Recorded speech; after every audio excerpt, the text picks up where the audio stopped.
On AEW Dynamite, Don Callis shared a video on the Titantron of a beaten-down Omega backstage, clearly having been attacked by Konosuke Takeshita and Kyle Fletcher. In the ring, Will Ospreay struggled to combat the strength and conditioning of Brian Cage, especially when Lance Archer got involved in the match. Ospreay ultimately knocked Cage into Archer and hit a Styles Clash to win, but the Don Callis family attacked both Ospreay and Omega after the match.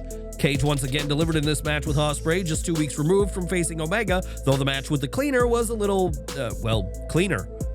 Cage is making the most of these opportunities, but the post-match attack this week was too long, as the Callis family could have made their point in 30 seconds rather than several minutes. The final shot of Ospreay putting his body in the way to protect Omega could be foreshadowing something big at Grand Slam Australia, as Omega is clearly the more vulnerable man. Expect the Cleaner to be the primary target of Callis' attacks, as he and his family want to end Omega's career for good.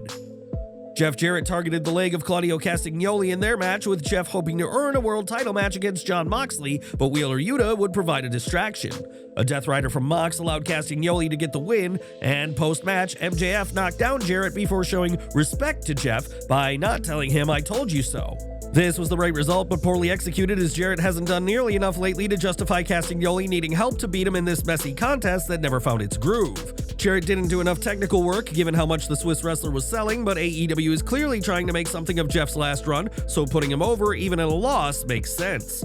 It'll still take a lot more for fans to buy Jarrett as a world title contender, and MJF made the most of his minutes backstage and in the ring. That said, it's still hard to get excited about him facing Jeff when AEW is teasing the far more interesting feud with Hangman and Paige. Hangman tried to find Swerve Strickland backstage but ran into MJF, and it was clear that the scumbag was unhappy with his run-in with the Cowboy. In the ring, Ricochet teased hitting a people's elbow on AR Fox, but hit a standing moonsault instead, and despite a valiant effort by Fox, Ricochet's Spirit Gun and Vertigo scored him the win. Ricochet threatened to stab Fox with his scissors post-match, but Swerve Strickland grabbed him, and Ricochet used Fox as a shield to escape, getting the Swerve Stomp. Though they have chemistry and history, this Fox-Ricochet match never really justified its existence, as it was athletic, but there's fresh opponents that could have been in Fox's spot. Swerve's friendship with Fox is supposed to be a potential liability, but last week's rushed reconciliation was not enough to get the audience behind Fox this week. That's perhaps why the crowd's energy was lacking beyond the occasional boos for Ricochet, and the post-match angle was more interesting than the match. The attack could have been longer and take time from the match itself, but while this was the weakest segment of the rivalry so far, it kept things moving forward ahead of Ricochet vs. Swerve next week. Powerhouse Hobbs was in his home and warned Big Bill, promising to send him to hell when he is cleared to compete. This rivalry is big meaty men slapping meat, and after the suplex off the stage last week, expect things to grow even more hard-hitting when the pair are back on TV. Wheeler Yuta attempted to break the ankle of Jay White with a vicious attack, but the Switchblade hit a Blade Runner to win and hit a second Blade Runner post-match. That brought out the Death Riders, while Claudio Castagnoli attacked White from behind, but Rated FTR arrived to make the save. Facing Yuta may not be a dream match on paper, but White sold this one big over the past month and sold well for Yuta during this match, a technical showcase for the young star. Yuta ensured White was the crowd favorite, and while Hangman Page was a great opponent for White, the crowd was split in their rivalry, while White needed a clear heel to work with. Yuta has gotten over as one of AEW's most hated heels and emphasized that with a mocking style that benefits opponents and their explosive comebacks. White was always going to win this, but the match accomplished what it needed to do, as the Switchblade looked like the next man to face Jon Moxley after overcoming Yuta's tricks. Hopefully, White's moment won't be overshadowed by Cope, who is also eyeing up the AEW World Champion, as there's plenty of contenders for Jon Moxley. After a Collision recap, Mariah may address the return of Timeless Toni Storm by saying that she would always be better than Storm, no matter what version appears at Grand Slam. Nothing could have lived up to Storm returning to her Timeless persona last week, but May delivered a confident promo to keep this feud going strong. Enough time has passed since May dethroned Storm in London that it feels like a title change could happen at Grand Slam, especially with the show being in Storm's native Australia. This is once again the hottest story in the women's division by far, and AEW will need to find a way to keep the momentum for both women going post-Grand Slam while adding more talent to the title picture. In a segment recorded right after their tag title win, the Hurt Syndicate promised to accept any challenge from any challenger. MVP recognized Private Party for fighting hard, but said that Lashley and Benjamin will hold the tag titles for as long as they choose.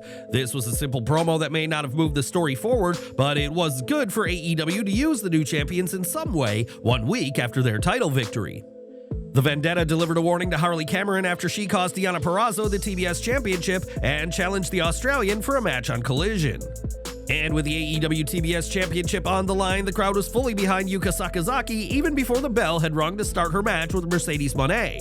This led to Taz questioning why the crowd hated Bostonians so much, and Moné had her work cut out in this tough fight against Sakazaki. In the end, though, Moné got her knees up to block the Magical Girl Splash and hit the Moné Maker for the win in the match that drew the loudest response of the night. On a night of fairly muted responses, the crowd were loud and engaged for this title match, despite the match having an entirely non-existent build. It's a rarity for the women in AEW to main event, but this match delivered the spot, and outside of some minor pacing hiccups, Sakazaki looked like a real threat to Moné's title reign. The CEO, however, remains the dominant champion and the most trusted wrestler to elevate her competition, as she's elevated the criminally underutilized Sakazaki. AEW's next task is to create clear challengers for Moné, and while Thunder Rosa is the obvious answer, stars like Jamie Hayter, Julia Hart, and more need to be built up. Talent need to be developed to be genuine threats to Moné's dominant reign as champion before AEW considers taking the title off one of their most high-profile wrestlers. And that was AEW Dynamite, and what did you make of the show? Share your thoughts down in the comments. For years, Gisele Shaw was part of the TNA Knockouts division, but last year, Shaw left the company, leading many to wonder what had happened. Speaking to Ring the Bell, Shaw was asked about leaving TNA and revealed that news of the split came out far sooner than first expected. Shaw recalled having tea in the morning only for her phone to blow up with messages, as Shaw didn't know that news of exiting TNA had already been made public. Explaining the reason behind leaving TNA, Shaw stated that, "I feel like we just weren't really aligning," and shared that creative seemingly didn't have anything for the knockout. Shaw really tried to stick it out, but ultimately felt that the TNA run had run its course and is now ready to take their skills to other promotions around the world. In 2005, the wrestling world lost Eddie Guerrero at the tragically young age of 38, and Latino Heat's legacy continues on in the industry. Now Guerrero's daughter Kaylie is ready to follow in her father's footsteps, as on Twitter, she said her father's legacy has inspired her and that there's a fire inside of her. Kaylie added that she's in need of a mentor as she begins this new journey in her life and is ready to carry on the Guerrero name in the ring. Kaylie's sister Shaw previously wrestled in WWE NXT, but now Kaylie is ready to step in the ring, and are you excited about this? Share your thoughts in the comments section. And we're ending with NXT, and at an event in Citrus Springs, Florida last Friday, Lince Dorado made his return to WWE, a move that had been speculated on for weeks, especially after he stepped down as Lucha Premier Champion. On Wrestling Observer Radio, it was shared that Dorado won't just be a competitor for NXT, but he's been hired as a coach and will be working at the Performance Center. Adding a veteran like Lince Dorado is a smart move for WWE to develop its young roster, especially for its aspiring talent who are adept at high-flying and acrobatic maneuvers. Dorado was with WWE from 2016 to 2021, and now ready to contribute to the promotion once again, both in the ring and as a coach for the next generation of talent.